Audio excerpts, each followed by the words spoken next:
यस्य सर्वमिदं वशे यो भूतः सर्वस्य ईश्वरो यस्मिन् सर्वं प्रतिष्ठितम्। प्यारे भाइयों बहनों, सादर सप्रेम नमस्ते। तो आइए, आज हमारा विषय रहेगा कि मन को अपने, जो हमारा मन है, जो कि हम जीवात्माओं का साधन है, इसको बुरे विचारों से कैसे हटाएं। ईश्वर ने अपनी अथर्ववेद वाणी में बहुत ही सुंदर मंत्र कहा है इसको हटाने के लिए। तो कौन सा मंत्र है वो, तो आइए जान लेते हैं, जो कि हमें बुरे विचारों से हटा सकता है। यूं तो यजुर्वेद के भीतर भी पूरा शिव संकल्प सूक्त है, वहाँ भी शिवत्व से भर करके और हम अपने मन को बुरे विचारों से दूर रख सकते हैं। लेकिन जब वो मन के भीतर विचार आ जावे, एक तो होता है उससे बचना, तो बचने के लिए तो शिव संकल्प सूक्त है। एक होता है जब विचार मन के भीतर आ जावे बुरा, किसी का अहित करने का, किसी का बुरा करने का, तो कैसे उसको हटाएं। तो एक मंत्र आता है अथर्ववेद के भीतर, ईश्वर ने बताया कि इस तरह से हटाएं। कौन सा मंत्र है तो आज जानेंगे। मैंने उसको गीत में भी बद्ध किया है और उसके शब्दार्थ पहले समझेंगे, उससे पहले मंत्र का पाठ। परोपेहि मनस्पापः किमशस्तानि शंससि, किमशस्तानि शंससि परेहि न त्वा कामये वृक्षां वनानि संचर गृहेषु गोषु मे मन, गृहेषु गोषु मे मनः। तो मंत्र के भीतर कहा गया, परोपेहि, परा जमा उप जमा एही, दूर भाग जा, परेशुट पंजाबी में परेशुट, दूर भाग जा। मन को कैसे कहे, आत्मा कैसे कहे मन को, जब मन के भीतर पाप आ जाए। तो हे मेरे मन के पाप, मनस पाप, हे मेरे मन के पाप, तू परोपे ही परा उप ही परेशुट, दूर भाग जा। हे मेरे मन के पाप, तू दूर भाग जा, झटक दो उसको तेजी के साथ में। फिर कहो किम, क्यों, तो कहा अशस्तानी, निंदित बात हैं ये, निंदित बातों को शंससी, क्यों सोचता है, ऐसी बुराई की बातों को, बेकार की बातों को क्यों सोचता है, चल दूर भाग। जैसे कोई आ जाता है ना कुत्ता, तो उसे भगा देते हैं एकदम तेजी के साथ में, चल भाग भाग भाग भाग भाग, देखते के साथ ही एकदम से एकदम आदमी के प्राण ऊर्ध हो जाते हैं। ठीक इसी प्रकार से जब बुरा विचार आ जाए ना, तो जैसे कुत्ते को भगाते हैं ना, इस तरह से इसको भगा दो। कहो इससे, मनस पाप, हे मन के पाप, परा उपहि परेशुट, दूर भाग जा, हे पापी मन। तो कहा क्यों, किम अशस्तानी, निंदित बातें मुझे पसंद नहीं है। ये निंदित बातों को सोच रहा है, व्यर्थ की बातों को सोच रहा है, हट, परे ही। अब देखो यहाँ पर परो पे ही परे ही दो बार आया है, दूर भाग जा, पहले तो कह दिया दूर भाग जा, फिर कह दिया हट जा, आने की आवश्यकता नहीं है, मेरे पास बिल्कुल मत आ। जब कोई बच्चा घर में गलत काम करे तो माँ कैसे झटकती है उसको, चल चल चल, मैं तुझे गोदी में ले लूँ, चल चल दूर जा दूर जा, अब तुझे आने की आवश्यकता नहीं है। कहते हैं ना, बाप भी ऐसे ही कहता है बेटे को, कहता तुझे मेरे पास आने नहीं, तुझे मेरा मुंह भी नहीं देखना। क्यों कहता है वो, क्योंकि वो नहीं चाहता कि तू गलत काम करे और गलत बुराइयां करे और लोग मुझे मेरे पास शिकायत लेकर के तेरी आए। इसीलिए अब यहाँ पर जीवात्मा क्या कह रहा है मन से, मनस पाप, हे मेरे मन के पाप, तू, प्यार से नहीं कहता वो उसको, हे मेरे मन के पाप, तू पराओ पे ही दूर भाग जा। हे पापी मन, निंदित बातों को सोच रहे हो, क्यों सोच रहे हो, हट। फिर कहा त्वा, तुझको, न कामये, न त्वा कामये, अर्थात मैं तुझको नहीं चाहता। वृक्षाम बनाने संचर, वृक्षों और वनों में, अर्थात निर्जन स्थानों में चला जाना, यहाँ क्यों आ गया। संचर, विचार, वृक्षाम वनानि संचर, न तो कामये, मुझे तेरी कामना नहीं है, क्यों आ गया मेरे पास व्यर्थ की बातें लेकर के। फिर क्या उस कहो उससे, वृक्षाम वनानि संचर, तुझे इतना ही शौक है तो वृक्षों पर चला जा, चिपट जा वहाँ पर, वनानि संचर, वनों में विचरण कर ले, मैं तुझको तो नहीं चाहता, मैं तो हरगिज नहीं तुझको चाहता, 1% भी मैं तुझको नहीं चाहता। ऐसे झटकिए मन को। फिर कहो, मैं गृहेश गोश मना, मेरा मन तो मे मनः गृहेषु गोषु, गृहेषु मतलब घर के कार्य व्यवहार में, तथा गोष गौ आदि पशुओं में है। मेरा मन तुझ में नहीं है, ये फालतू की बातों में। मेरा मन तो भगवान के कामों में, भगवान ने जो मुझको आज्ञा दी है, निर्देश किया है, उपदेश किया है, उस काम में लगूंगा ना। मैं तेरी क्यों सुनूं। देखो, जो व्यक्ति मन की बात सुनता है ना, वो तो फंस जाता है, गलत काम कर उठता है। और जो मन को अपने वश में रख लेता है, और वो व्यक्ति आत्मजित होकर के, जितात्मा बन करके वो जीत लेता है और वो कामयाब हो जाता है। तो यहाँ पर क्या है, ये जो मन है ना, हमारा एक साधन है, और ये सबसे बड़ा साधन है। जैसे इंद्रियां भी हमारी साधन है, आँख नाक कान ये सब हमारी साधन है, लेकिन इन ये भी मन के हिसाब से ही चलती हैं। जहाँ रूप देखने का मन करेगा तो मन पहले आएगा, पहले मन आँख देखेगी, फिर ये मन इसका होगा कि देखूं कि नहीं देखूं, है ना। तो ऐसे ये करता रहता है, ये मन के द्वारा कनेक्ट होकर के ये सारी इंद्रियां विषय में लगती हैं। ये तो हम सभी जानते ही हैं। अब मन को जब तक व्यक्ति नहीं समझ लेगा कि ये मन है कैसा, तब तक वो इस पर काबू नहीं पा सकता। तो इसको जानने के लिए क्या करना होगा, पहले इसको समझने के लिए ये जानो कि ये मन तो साधन है, साध्य नहीं। और दूसरा, मन जड़ है, ठीक। और तीसरा, मैं आत्मा हूं और मैं चेतन हूं। तो चेतन बड़ा होता है या जड़ बड़ा होता है। जो चेतन होगा वो, उसकी बात चलेगी ना, जड़ की बात क्यों चलेगी, माने जाएगी बात। तो मैं चेतन आत्मा हूं और मेरी बात ये मानेगा, मैं इसकी क्यों मानूं, ये तो मेरा सेवक है। सेवक की स्वामी मानेगा या स्वामी की सेवक मानेगा। इस तरह से समझ के देखो इस बात को।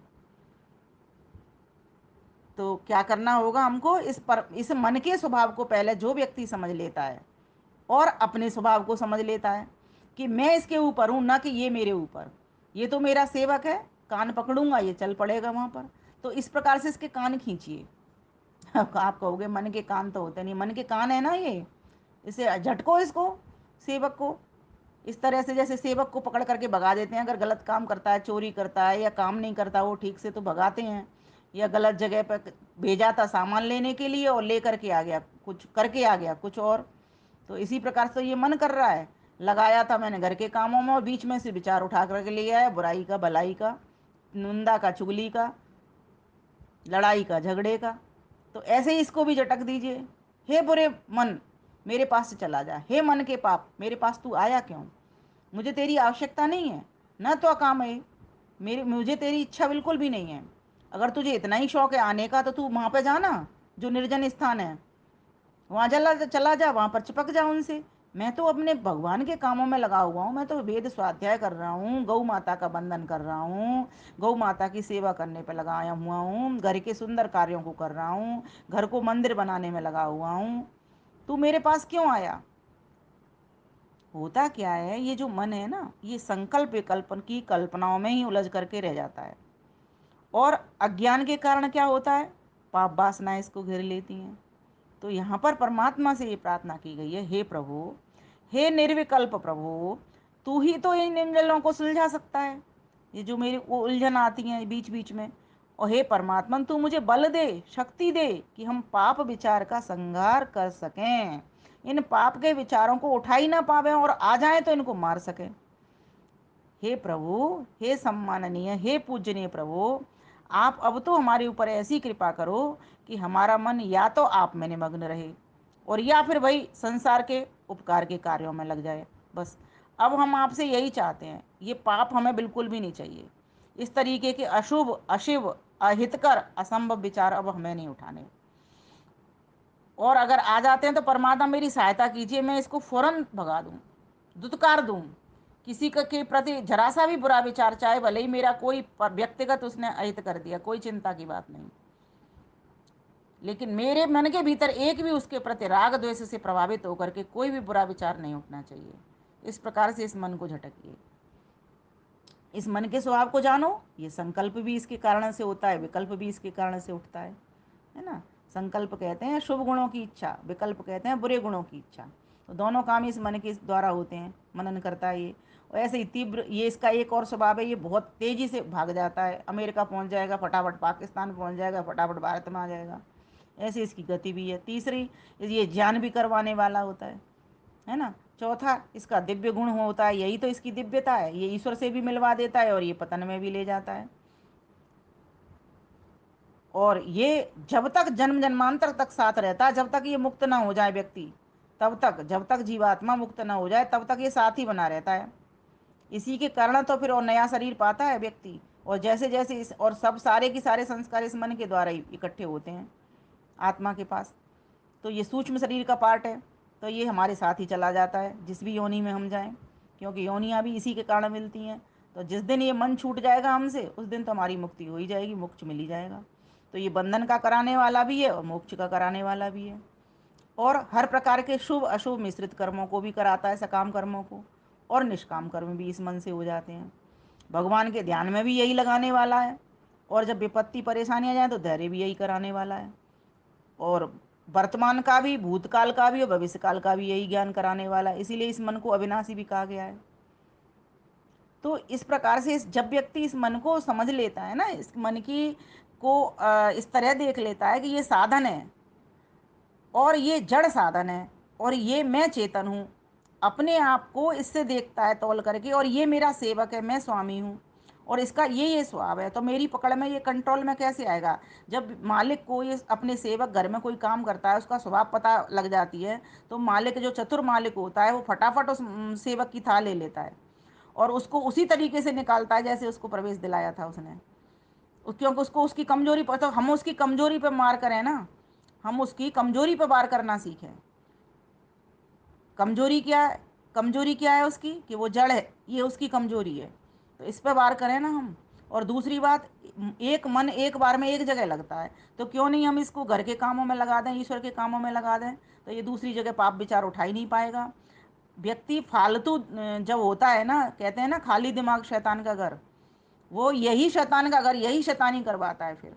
जब व्यक्ति के पास कोई ईश्वरीय कर्म नहीं है, सामाजिक कर्म नहीं है, पारिवारिक कर्म नहीं है, देश को बढ़ाने के उठाने के कर्म नहीं है, विश्व कल्याण की भावना के कर्म नहीं होते हैं, तो ये मन ऐसे ही शैतानी करवाता रहता है, पाप विचार उठाता रहता है, इधर की उधर, इधर की उधर करवाता रहता है। तो जो व्यक्ति इस मन के स्वभाव को समझ लेता है और अपने आप के स्वभाव को समझ लेता है, बहुत ही जल्दी कंट्रोल इस पर पा लेता है। तो आइए गीत गाते हैं। हे मन के पाप मुझसे अब दूर तू चला जा, मत कर परेशान मुझको, शुभ कर्म ही भला था। हे मन के पाप मुझसे अब दूर तू चला जा, मत कर परेशान मुझको, शुभ कर्म ही भला था। कहा गया है, इतना ही शौक तुझको, जा वृक्ष से लिपट जा, जंगल वनलताओं में जाके तू भटक जा। मुझको नहीं तब चिंता किस खेत की वला था, मत कर परेशान मुझको, शुभ कर्म ही भला था। इस तरह से विचार उठाइए। परोपे ही मनस पापा, हे मन के पाप मुझसे तू दूर चला जा। किम अशस्तानी संशसी, क्यों तू इन नंदित विचारों को मेरे पास लेकर के आ गया। इनको परे हटवा दे मुझसे, परे परे हटा। न तो कामय, मुझे तुम्हारी चिंता वो इच्छा नहीं है। तुम्हें इतना ही शौक है तो वृक्षां बनाने संचरा, वृक्षों से वन लताओं से चिपट जाओ। मैं मना, मेरा मन तो गृह के कार्यों में और गोशु और गौशाला में मग्न था, और ये बीच में से कहाँ से पता नहीं ये पाप का विचार आ गया। तो इस प्रकार से इसको झटको, जैसे एक कुत्ते को डंडा मारते हैं ना, इस प्रकार से ये पाप युक्त जब मन हो जाए, पाप विचार ये उठा ले तो इसको डंडा मारिए, इसके कान खींचिए जैसे एक सेवक के कान खींचते हैं। मैं तो लगा था घर के कार्यों को अपने करने, गौओं की सेवा बंधन प्रभु वाणी वेद पढ़ने। हो मैं तो लगा था घर के कार्यों को अपने करने, गौओं की सेवा बंधन प्रभु वाणी वेद पढ़ने। क्यों आया दौड़ कर तू क्यों आया दौड़ कर तू, विचलित क्या मन चला था, मत कर परेशान मुझको, शुभ कर्म ही भला था। निज कर्म ही भला था। हे मन के पाप मुझसे अब दूर तू चला जा, मत कर परेशान मुझको, शुभ कर्म ही भला था। आगे धमकी दे रहा है उसको, कैसे धमकी देनी है। अब आना मत कभी भी, दूंगा जगह न तुमको। हे पाप के विचार, अब मत आना। अब आना मत कभी भी, दूंगा जगह न तुमको। खाली नहीं किसी क्षण, प्रभु चुन लिया है मुझको। खाली नहीं किसी क्षण, प्रभु चुन लिया है मुझको। हूँ विमल पुत्र उसका, हूँ विमल पुत्र उसका, गिरवान क्यों चला था। मत कर परेशान मुझको, शुभ कर्म ही भला था। प्रभु कर्म ही भला था। हे मन के पाप मुझसे अब दूर तू चला जा, मत कर परेशान मुझको, गृह कर्म ही भला था। गौ कर्म ही भला था, गृह कर्म ही भला था। गौ कर्म ही भला था। आप सभी का बहुत बहुत धन्यवाद। सादर सप्रेम नमस्ते जी।